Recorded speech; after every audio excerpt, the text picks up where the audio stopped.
It's been a bad week for the United States Marine Corps. Allegations of deception about flaws in the aircraft you see behind me, the V-22 Osprey, an ungainly bird that the Corps insists it simply must have to help fight this nation's battles in the 21st century. Plus allegations that one of its own, 21 years a Marine, Lieutenant Colonel Fred Leberman, instructed his men to lie about the flaws in the Osprey, because if they didn't, the whole $30 billion program the Marines want so desperately would be put in jeopardy. And we'll hear from the families of Marines who died in 2 Osprey crashes in the past 9 months. Families disillusioned about what they see as the Corps' cynical misuse of their husbands and sons, in effect as test pilots on the flawed aircraft. These are the things that have made the Osprey the focus of current controversy.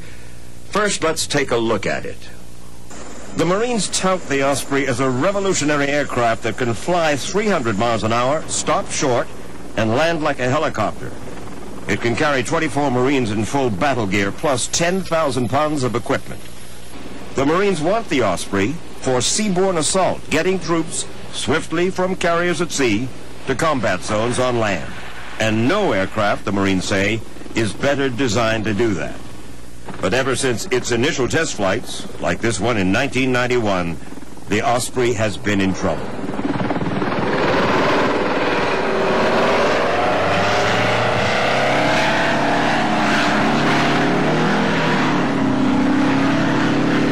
It's a new technology. It's a very complex machine.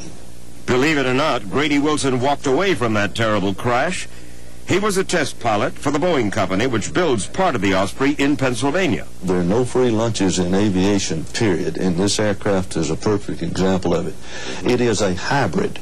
It's a crossbreed, if you will. It's a part helicopter, it's a part fixed wing. As such, it will never be an excellent helicopter or an excellent fixed wing.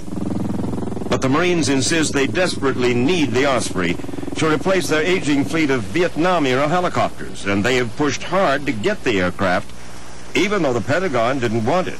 No less than Vice President Dick Cheney tried to kill the V-22 Osprey when he was Defense Secretary under George Bush the Elder. You directed me to buy the V-22, a program I don't need. Dick Cheney felt that given the technological risk and the cost of this, it just did not make sense to go ahead with this in the post-Cold War environment. Lawrence Korb was Assistant Secretary of Defense during the Reagan years. And don't forget, he wasn't the only secretary. His predecessors and even some of his successors had strong doubts about this particular plane. Well, then why does it live? It lives because of politics. The Marines are a very, very powerful lobbying group. They have a tremendous reputation in the country and in the Congress. And then you have the delegations from the states that will be affected by this plane. And as we said, one of those states is Pennsylvania, where the Boeing Company builds the Osprey's fuselage at its plant in Ridley Township. That's Congressman Curt Weldon's district, and no one has been a fiercer supporter of the Osprey. I flew in the first V-22 that we delivered to the Pentagon with the Commandant, and it's an amazing aircraft. It stops dead and then takes off in midair like a dragster. Yeah. It's amazing. I mean, what it can do, and you see and feel why the Marines feel so passionately about this. Weldon is on the House Armed Services Committee, where his #1 priority has been to protect the Osprey and the 1,500 jobs it brings to his district. How many Ospreys have flown? I don't know the total number. 15. Probably 15. How many have crashed? 4.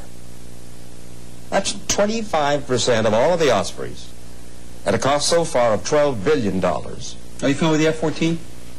We're talking about... Yeah, but let me talk about, let's make a comparison. The F-14 program is the workhorse of the Navy. Yeah. Do you know the first 8 of 11 F-14s crashed? The first 8 that we built? Killing how many people? Probably scores of people. What are you saying? I'm saying that we're pushing the envelope of technology. When you push the envelope, there is risk associated that you have to attempt to deal with. Now, would we like to eliminate that totally? Absolutely. But I am convinced that this aircraft does not have a technology problem. But some others are not as convinced. The General Accounting Office has been highly critical of the Osprey, and the Pentagon's Inspector General has cited 22 major deficiencies that should be fixed before the plane can go into full production. but no one has raised more questions about the aircraft than Phil Coyle, Chief of Testing and Evaluation for all the Pentagon's weapons systems. In a recent report on the Osprey, Coyle warned that the aircraft was not operationally suitable and that follow-on testing must be conducted.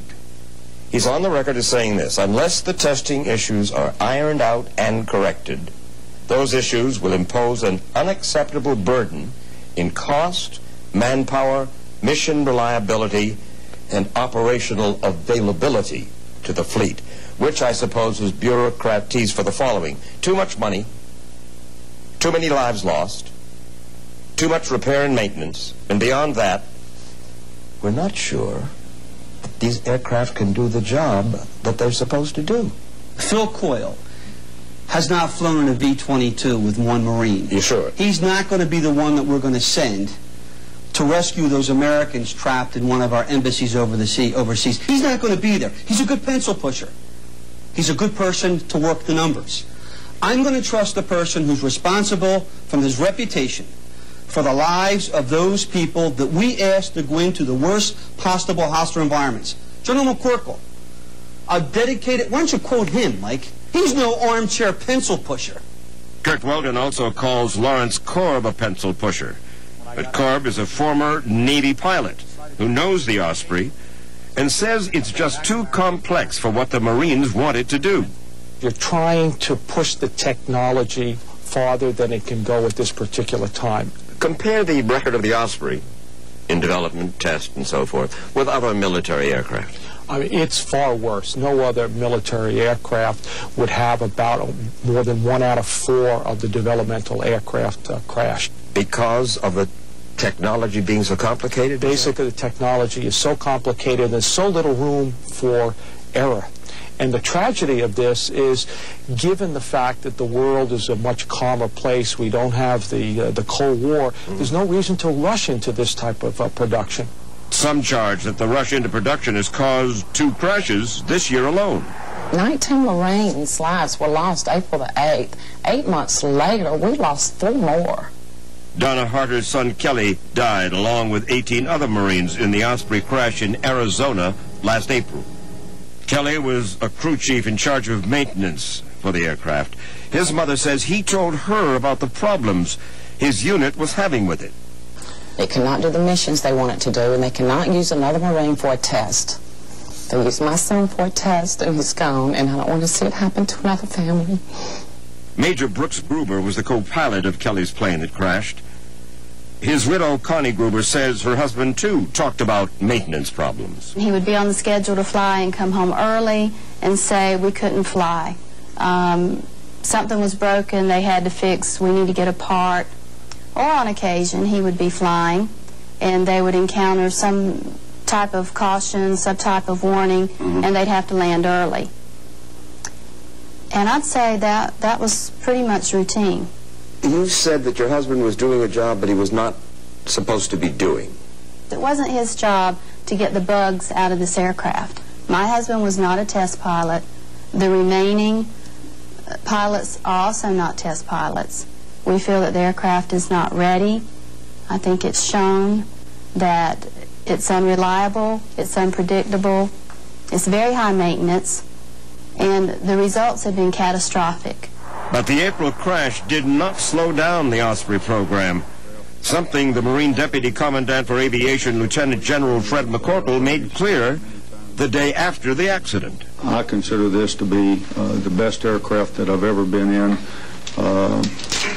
This accident, to me, is not going to do anything to our MV-22 program.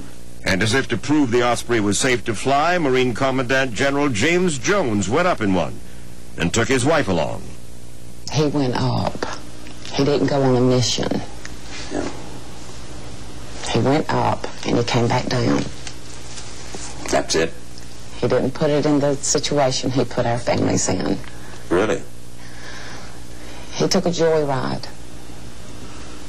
Nonetheless, the Commandant's flight put the Osprey program back on track, and by last month, the Pentagon was about to make a so-called Milestone 3 decision, approving full production of 360 Ospreys for the Marines at a total cost of $82 million apiece. But that